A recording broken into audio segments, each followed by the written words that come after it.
Good news tayo mga kois, Scottie Thompson back at Gilas practice without restriction. Ito ngayon ang balita sa Inquirer.net. At ang tambalang EJ Ido at Kai Sotto ilibits Gilas squad according to basketball analyst. So ito mga kois ang pag-uusapan natin sa video nating ito. So ayon nga sa balita ng Inquirer.net, balik na nga sa Gilas practice na walang anumang restriction ang point guard ng Gilas na si Scottie Thompson. At ito ay kinumpirma mismo ng kanyang Barangay Ginebra San Miguel mentor no other than Coach Tim Cone. Matatandaan na nagkaroon siya ng fracture sa kanyang kanang kamay in a freak accident during the training camp in the Baltics. Ngayon ay makikita natin ulit siya kasama ang Gilas squad na mag-iinsayo. Pinakita mismo ng asawa niyang si Jinky sa post nito na he was shown running full sprint and hitting triples in the gym at Las Piñas.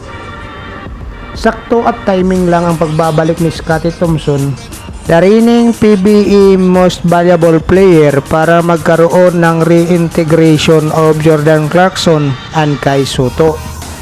Sa ngayon mga kois, ang naiiwang last member ng training squad ng Gilas na hindi pa cleared sa medical condition niya ay itong ating 7'3" big man na si Kai Sotto. Kahit nakikita natin siya doing limited shots around and drills as national team, ay nag-aantay pa rin ito na ma-cleared ang kanyang medical condition. So dito mga kois, saludo tayo sa sakripisyo na ginagawa ni Kai Sotto para sa Gilas squad, sapagkat katulad nga nitong mga balita na hindi pa lumalabas ang MRI result niya, ay sumasali niya sa dito sa Gilas squad sa training. At ayon nga kay Dadin Kinito Hinson ay sumasama na ito sa scrimmage 5-on-5 nga laro dyan sa practice ng Gilas Pilipinas. Pero wala tayong nakitang video dyan mga kois na naglalaro na nga kasama sa Gilas squad itong si Kai Sotto sa 5-on-5. Hindi natin alam mga kois kung tinatago ito ng coaching staff ng Gilas. Ngunit ang alam natin dito mga kois ay ginagawa ng lahat ng Gilas squad para maihabol itong si Kai Sotto para sa paparating na FIBA World Cup. Malaking kawalan talaga mga kois kung hindi makakasama itong si Kai Sotto sa Gilas squad. So dito naman tayo mga kois, pag-usapan natin itong ating pangalawang ID, itong si EJ Ido, confident Kai Sotto inclusion will only elevate Gilas. So ayon sa Tiebreaker Times yung balita na yan. So itong si Kai Sotto at saka si EJ Ido mga kois ay hindi ito ang unang pagsasama nila. Mga kois, 5 years ago ay nagsama na sa Batang Gilas itong si EJ Ido at Kai Sotto. So kaya dito mga kois ay malaki ang paniniwala ni EJ Ido na kung magkakasama muli silang dalawa ni Kai Sotto sa Gilas ngayong parating na FIBA World Cup, ay malaking tulong talaga ang pagkakaroon ng isang Kai Sotto. Sabi nga niya, makakapag-ilibits ito para sa Gilas Pilipinas. So itong si Kai Sotto at saka si EJ Ido mga kois, itong dalawang big man mga kois ay nag-average ng double-double do sa 5 years ago sa kanilang Batang Gilas squad, kung saan nga itong si Kai Sotto ay mayroong 12.7 points, 8.7 rebounds at 1.5 blocks. Samantalang itong si Jan Ido mga kois ay mayroong 14.2 points, 11.5 rebounds at 2.8 assist.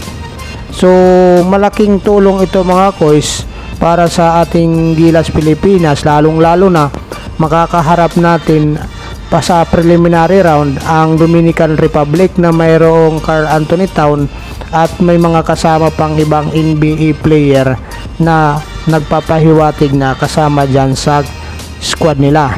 Lahat tayo mga kois ay nai-excite na nito, lalong-lalo na mayroon tayong legit NBA player sa katauhan ni Jordan Clarkson sa ating Gilas squad. So hindi natin sabik tayo mapanood na magkasama itong si Kai Soto, EJ Ido, Renz Abando at itong si Jordan Clarkson.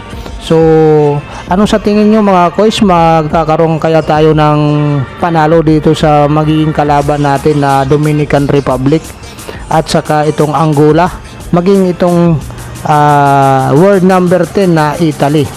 Pero itong si Renz Abando na naman mga kois, ay mayroon na namang rumors na hindi makakasama dito sa Gilas Pilipinas. So maraming magwawalang mga fans dito mga kois kung hindi ito makakasama. Pero ito mga kois, rumors lang ito. So mga sabi-sabi lang ito na naglilik ngayon sa social media. Pero hindi naman siguro tatawagan ng Gilas coaching staff para papuntahin si Renz Abando dito sa atin sa para mag-practice, sapagkat nasa Korea nga ito kung hindi ito isasama sa Gilas squad.